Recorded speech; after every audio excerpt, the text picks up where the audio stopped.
अगर आपका टीडीएस का अमाउंट जमा रहता है इनकम टैक्स डिपार्टमेंट में और आप रिफंड क्लेम करते हैं at the year end after filing your income tax return, then ये वीडियो आपके लिए बहुत ही महत्वपूर्ण है।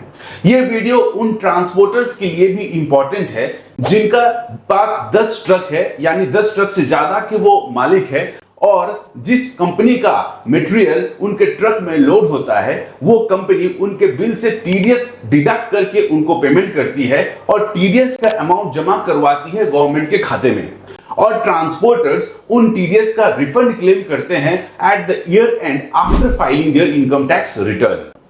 Hello friends, welcome to our channel Reorient. इस वीडियो में आप देखेंगे how to file form 13 to get the certificate for no deduction और लोअर डिडक्शन ऑफ टीडीएस, और उस सर्टिफिकेट को दिखाने से या तो आपका टीडीएस नहीं कटेगा या कम रेट से कटेगा। आइए देखते हैं some FAQs in relation to form 13। Question number 1, what is the eligibility for filing form 13?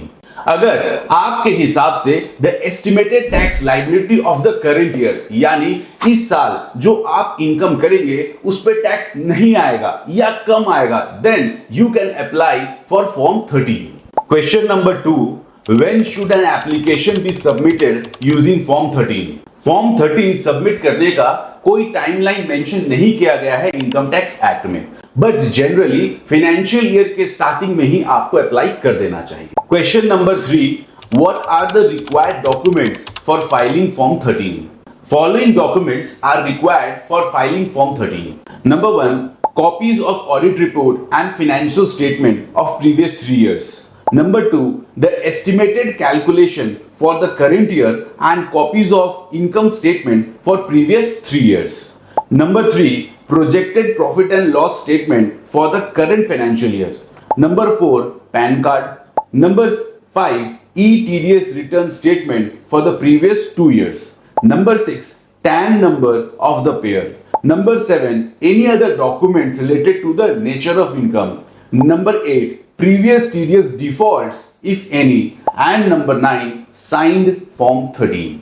आपने जो फॉर्म सबमिट किया है उसे असेसिंग ऑफिसर रिव्यू करेगा। He may ask for further documents or clarification before issuing the certificate or rejecting the application. Question number 4, what are the steps to apply for form 13 online? Step 1, आप traces के portal में जाओ, वहां पे पहले registration करना होगा। आप न्यू रजिस्ट्रेशन को सिलेक्ट करें और टैक्स पेयर को सिलेक्ट करें, फिर आप अपना डिटेल्स दे करके रजिस्ट्रेशन करें। Step 2, select submit request. Step 3, choose form 13। Step 4, form 13 में फर्स्ट स्टेज में डिटेल्स कुछ इस प्रकार होंगे। सेकेंड पेज में details of existing liability under income tax act, estimated total income of the previous year, further details of advance tax and TDS और TCS if any देने होंगे। थर्ड पेज में डिक्लेरेशन है एंड फिर save and proceed button को click करें।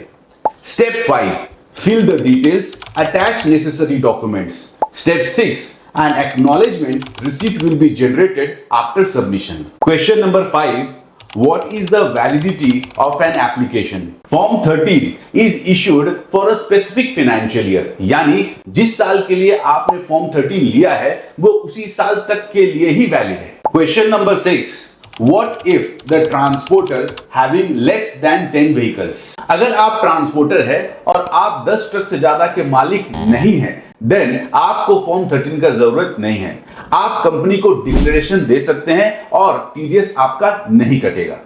Small transporters के लिए मैंने एक डिटेल वीडियो रिकॉर्ड किया है, दिए गए लिंक पे आप क्लिक करके उस वीडियो को देख सकते हैं। सो फ्रेंड्स, अगर ये वीडियो आपको इंफॉर्मेटिव लगा देन आप इस वीडियो को जरूर शेयर करें और इस टाइप के कंटेंट्स देखने के लिए हमारे चैनल को फॉलो और सब्सक्राइब भी करें। धन्यवाद।